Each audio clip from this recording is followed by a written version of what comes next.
ইরানে ইসরায়েলি হামলার পর যুদ্ধকে বৈধতা দিতে একের পর এক ছক কষছে তেল আবিব। শুরুতে বলা হয়েছিল ইরানের পরমাণু কর্মসূচির বিরুদ্ধে ইসরায়েলের আত্মরক্ষামূলক ব্যবস্থা হিসেবে এই হামলা চালানো হয়েছে।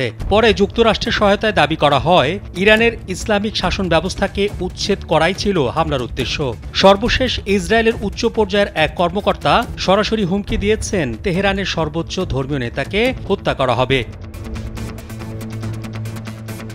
এই উত্তপ্ত ও বিপজ্জনক রাজনৈতিক প্রেক্ষাপটে এখন প্রশ্ন উঠেছে, ইসরায়েল কি আল আকসা মসজিদে হামলা চালিয়ে তার দায় ইরানের ঘাড়ে চাপিয়ে দিতে চায়?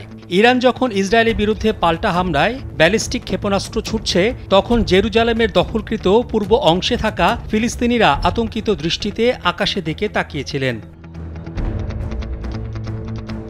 স্যান্ডেলিনা সো, রূপচর্চায় আভিজাত্য। ফরেন অ্যাফেয়ার্সের নিবন্ধ ইরানি হতে পারে মধ্যপ্রাচ্যে ভারসাম্যের চাবিকাঠি। মিসাইলগুলো সরাসরি তাদের দিকে না গেলেও তা ছিল যথেষ্ট কাছাকাছি। এই পটভূমিতে নতুন করে সামনে এসেছে বহু পুরনো এক সন্দেহ।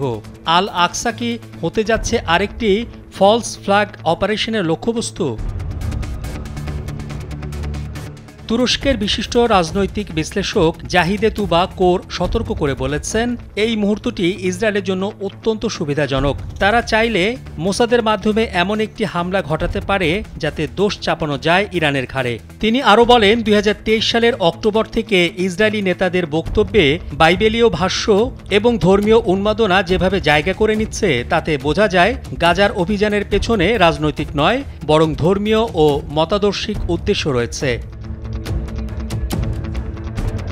উল্লেখ্য, আল আকসা মসজিদ, যা মুসলিম বিশ্বের তৃতীয় পবিত্রতম স্থান, তেল আবিব থেকে মাত্র 70 কিলোমিটার দূরে অবস্থিত।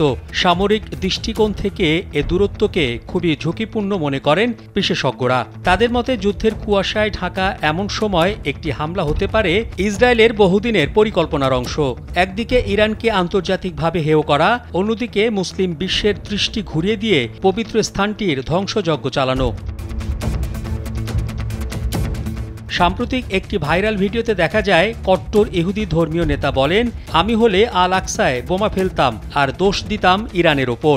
ইতিহাসবিদ জাকারিয়া কুরসুন বলেন, এটা হবে এক ঢিলে দুই পাখি মারার মতো। একদিকে মুসলিম বিশ্বে সুন্নি শিয়া বিভাজনকে বাড়ানো হবে, অন্যদিকে আল আকসা ধ্বংসের জন্য মানসিকভাবে মুসলমানদের প্রস্তুত করা হবে।